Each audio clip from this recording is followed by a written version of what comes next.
క్షణానికో మలుపు తిరుగుతున్న తమిళ రాజకీయాల్లో మరో ఊహించని ట్విస్ట్. శశికళ ప్రమాణ స్వీకారంపై అనిశ్చితి నెలకొంది. ఇవాళ శశికళ సీఎంగా బాధ్యతలు చేపట్టడం దాదాపు లేనట్లే. అయితే ఈ అంశంపై ఎలాంటి అధికారిక ప్రకటన వెలువడలేదు. అక్రమాస్తుల కేసు, ప్రమాణ స్వీకారం ఆపాలంటూ దాఖలైన పిటిషన్లపై సుప్రీంకోర్టు ఇచ్చే తీర్పు ఆధారంగా నిర్ణయం తీసుకోవాలని తమిళనాడు ఇన్ఛార్జ్ గవర్నర్ విద్యాసాగర్ భావిస్తున్నట్లు తెలుస్తోంది.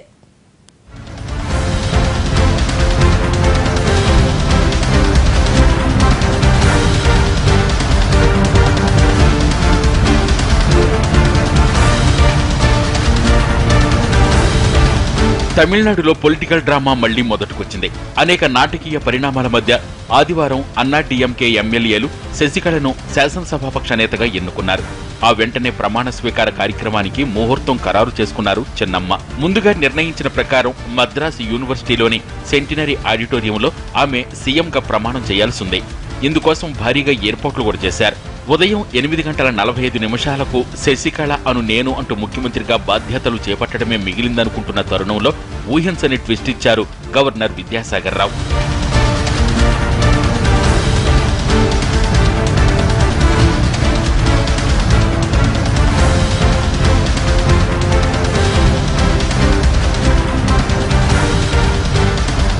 ప్రమాణ స్వీకార కార్యక్రమానికి గవర్నర్ నుంచి ఎలాంటి గ్రీన్ సిగ్నల్ రాలేదు. షెడ్యూల్ ప్రకారం ఆయన ఢిల్లీ నుంచి చెన్నై వెళ్లాల్సి ఉంది. కానీ చెన్నై వెళతారా లేదా అన్నది క్లారిటీ లేదు. దీంతో శశికళ ప్రమాణ స్వీకారం సందిగ్ధంలో పడింది. శశికళ విషయంలో గవర్నర్ ఆచితూచి వ్యవహరిస్తున్నారు. ఆమెపై ఇప్పటికే సుప్రీంకోర్టులో అక్రమాస్తుల కేసు విచారణలో ఉంది. ఈ వారంలో తీర్పు రావచ్చు.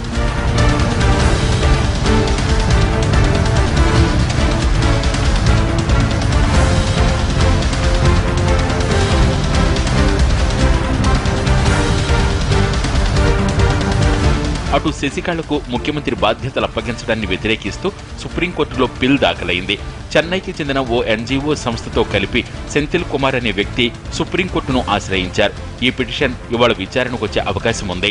అపెక్స్ కోర్టు పరిధిలో ఉన్న ఈ కేసుల సంగతి తేలాకే ప్రమాణ స్వీకార కార్యక్రమానికి అనుమతి ఇవ్వాలని గవర్నర్ భావిస్తున్నట్లు తెలుస్తోంది.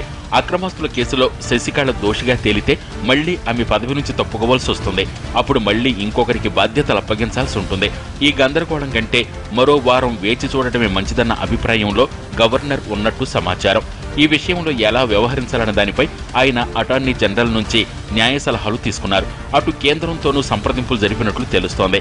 అయితే అన్నా డీఎంకే నేతలు మాత్రం ప్రమాణ స్వీకారానికి వచ్చిన ఇబ్బంది ఏమీ లేదని చెబుతున్నారు. పలువురు సీనియర్ నేతలు అర్ధరాత్రి వరకు గవర్నర్తో చర్చలు జరిపినట్టు సమాచారం.